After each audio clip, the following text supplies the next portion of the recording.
Welcome back to my channel. So yun guys, it's been a long time na wala akong vlog dahil hindi kami lumalabas dahil yung purpose ko ng pag-vlog din yung food at saka yung pag-travel. So this time, nandito kami ngayon sa Real Quezon dahil magto 2 nights kami dito. So syempre dahil mag-relax muna. Nandito kami ngayon sa Balagbag sa Real Quezon dahil ang unahin muna namin ay ang falls. So inuna namin itong Balagbag. Bago ang lahat, hindi ka pa subscriber, mag-subscribe ka na and ring the notification bell para updated ka sa aking mga videos.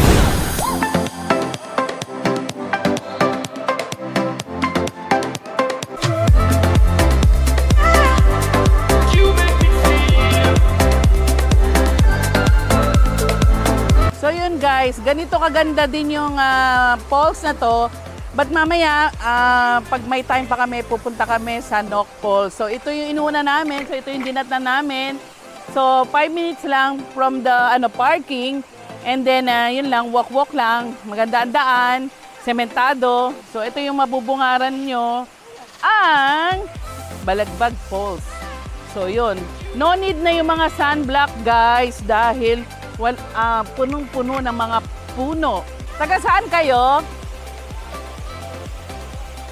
Quezon City. Mas malayo kami. Bulacan!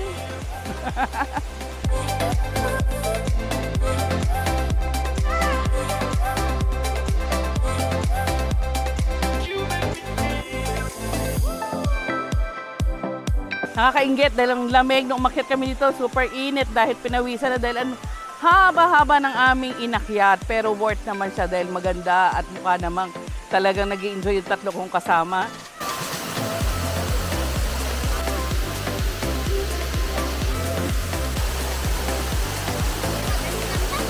So yun guys, from Malolos, mga taga Bulacan, pasyal na kayo dito sa Real Quezon dahil ang sarap ng maligo dito sa Balagbag Falls. So yun.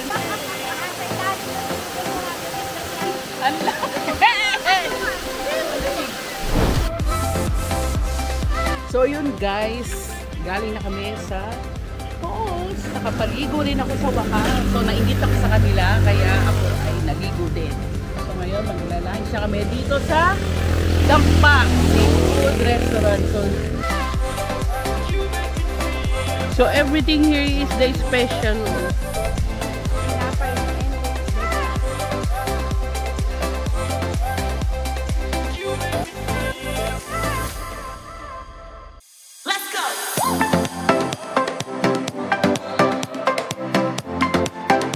So yun guys, at last natapos rin yung niluluto. So 2 menu lang yung order namin pero ang tagal. So yun guys, mag-i-start na yung aming lunch. So ang aming in-order ay mixed seafood at saka yung pinakbet. So yan, after namin na maligo sa falls, I said yan, magla-lunch muna kami. Bago kami tumuloy doon sa aming tutuluyan na bahay, ang La Cabina, dito sa may Kapalong. Kapalong, no?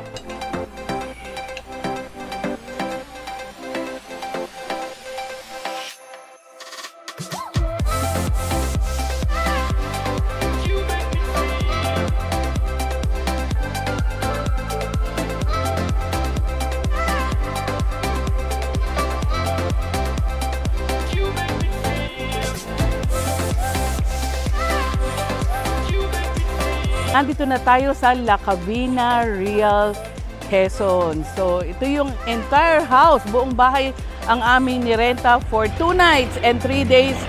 So, yan. Pinakita ko sa inyo yung una kanina dahil umalis muna sila dahil mamamalengke ulit sila.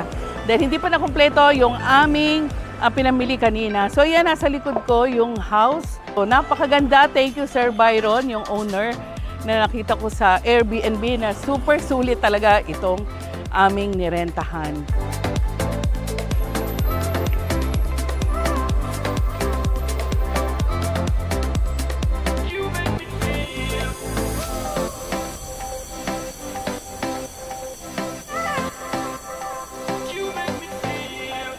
nakapag-set up na yung caretaker ng pang-karaoke dahil alam mo naman, lahat kami singer. Joke. So yun, mayroong living room dito. Yan. Living room. Yan. Simple lang. And then open kitchen. Yan. And then mayroong wine dito kung sino yung gusto. Pero syempre, may bayad. And then meron silang pa-cards, board games. Yan. May pa-off lotion pa. So yun guys, dadalhin nyo lang yung ano yung lutuin nyo. And then take note guys, bago kayo pumunta rito, madadaanan nyo yung talipapa. No? Napakadaming fresh na isda. Kahit anong isda yan na nandyan siya, tsaka yung mga pusit, ganyan, ang lalaki. Kahit anong klaseng isda, nandyan sa talipapa. So bago kayo pumunta rito, pwede na kayong mamalengke para lulutuin nyo na for your lunch or sa inyong pang-dinner. Yun. So, we will see now yung isang room. So, bago pumunta doon sa isang room, ando na yung dadaanan natin yung cabinet and then yung restroom. Hello! Can I open the light? Umalis na sila. Yan. So, maraming bed. So, ang capacity nito, 1, 3, 6, 7, 8. So, 8 people ang pwedeng magstay dito. So, kung pwede rin na may iba pa, pwedeng maglatag pa dito. Lipat tayo ng ibang room. Lights off. So, punta na tayo sa master bedroom, which dun ako naka-room. Yan, kami ng aking husband.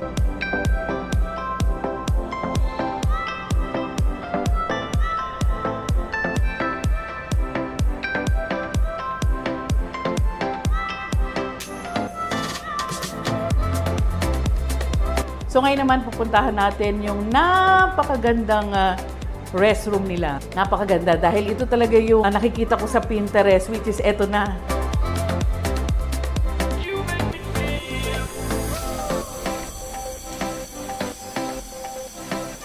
So, kung may anak ka, so ito yung mag-asawa, then may anak din dito, and then meron pa rin dito. Then may study table, office table, yan. Napaka-accommodating ng host ni Sir Byron, which is siya yung may-ari.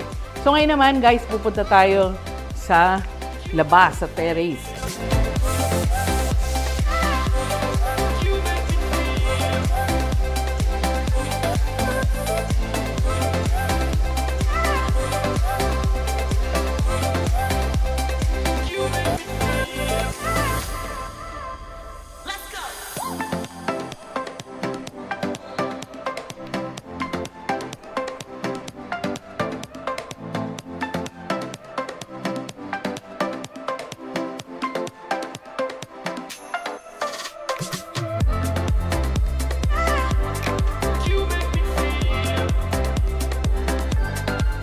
So yun guys, nandito na ako ngayon dito sa terrace na napakalawak ng kanilang garden dito sa may beach.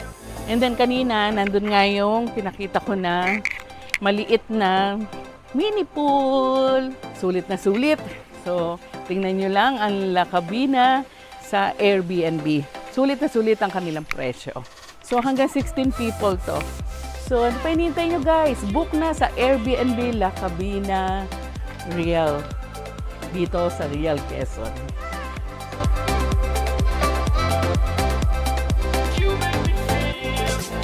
So yun guys, good evening, magandang gabi sa inyong lahat. Yun na, eto pa rin kami. At tapos kami na maligo dahil nagdagat at nag-swimming pool. So ngayon magdi-dinner na kami. Aming ulam ay sweet and sour lapu-lapu at sinigang na kung anong-anong isda dito sa Quezon. So, siyempre ang aming chef ay si Bossing Dumlao. Yan. Happy birthday to you! Happy birthday to you! Happy birthday! Happy birthday! Happy birthday to